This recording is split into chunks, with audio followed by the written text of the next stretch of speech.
What's up guys, Houndish here, and today we're jumping in with a preview for the weekly reset coming to Destiny 2 this week on the 18th of November. So at this point we're only a couple of weeks away from the release of Renegades, so one thing we can certainly expect is plenty of reveals and conversation about the expansion that's coming up. Otherwise, in terms of the live game, we have the continuation of Call to Arms, and Bungie offer a handful of updates and changes that they're making to the event and the live game in general, so we'll round all of that stuff up, as well as covering the featured content, updates and more that we'll see for the game this week. As always, if you find the video helpful, a rating really does help me out on the channel, but without further delay, let's get into it.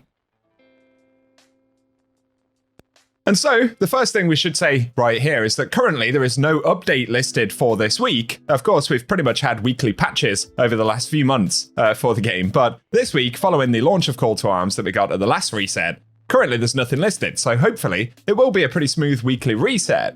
Another thing that's kind of finished rolling out at this point are seasonal challenges, so I believe the ones we had last week are the very final ones for the season, so if you want to use those to get whatever it is, XP, pass ranks and all that kind of stuff, we can continue to finish the ones that have already been released. And otherwise, a lot of the focus is on Call to Arms. Don't forget, every daily reset at the moment, we're getting a chest right here full of free loot, so if you're looking to level up the easy way, anything like that, obviously, that can be done pretty passively. Then, in terms of the scoring component for the event, Bungie have offered a handful of updates. So, following the updates that we had initially last week, Bungie have said, thanks for your continued feedback on the Call to Arms event. We've deployed another live update that introduces the following changes. So, these are currently live in the game. They've tuned scoring so that the lower power you are, the more of a boost you will get to the Call to Arms score to offset the impact of power. We expect this to mitigate most, but not all, of the advantages that power currently conveys. This should broaden the competition by elevating players who can quickly complete activities with difficult modifiers while still giving high power players an edge. For example, with the right activity modifiers, a 300 power player playing on Master difficulty could earn what is comparable to a top 30% score today, and a 400 power player playing on Grandmaster difficulty could earn what is comparable to a top 10% score today.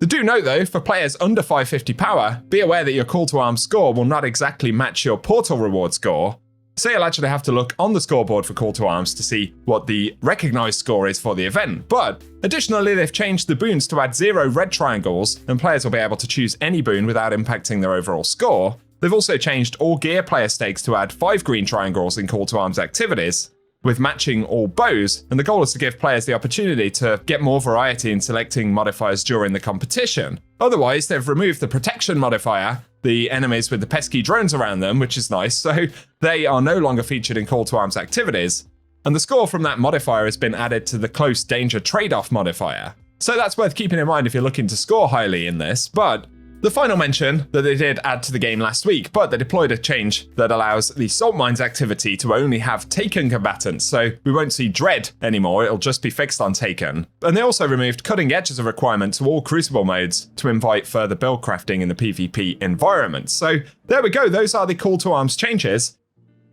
Still, the event offers a lot of free rewards, and additionally, there's kind of boosted progression in terms of power and picking up loot. So again, in the last couple of weeks, if you want to do that ahead of Renegades and make it easier to get higher tier rewards, of course, in the next expansion, then it is worth doing now. Otherwise, in terms of the competitive scoring component, that should be significantly improved for players who are not at 550 power. Give me your experiences with that down below. I think as well, just a couple more days and the scores should lock in for the event, which means they can no longer be increased by players getting new high scores, and basically it will give everyone a few days to try and score on the basis of the maximum scores, which are fixed, if that makes sense. So that's the event. We've got another week remaining to actually score, and then I think something called Celebration Week will kick off with the next weekly reset, so I'll keep you posted with all of that.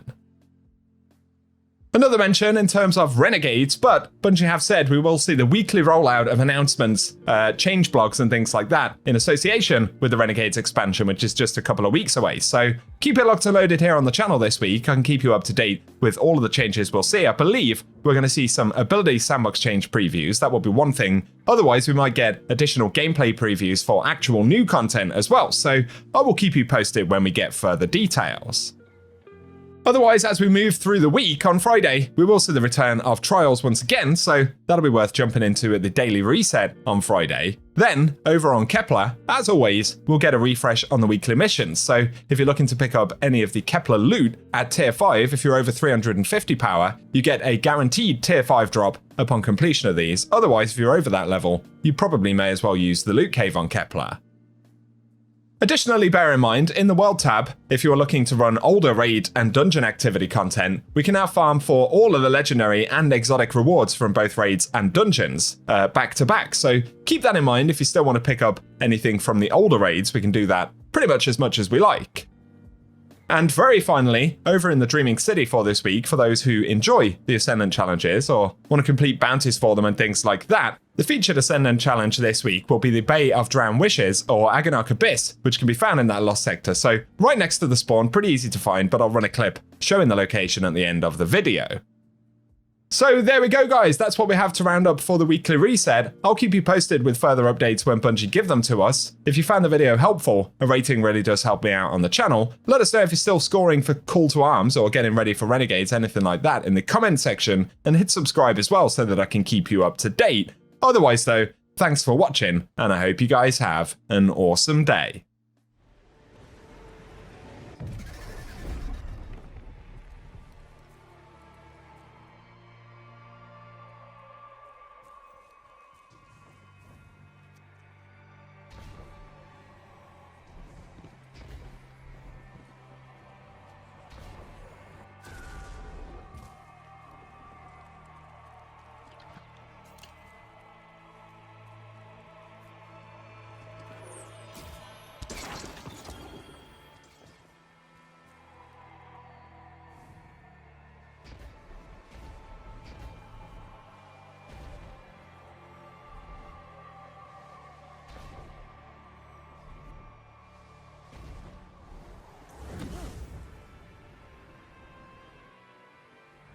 The current. You're so deep into the well.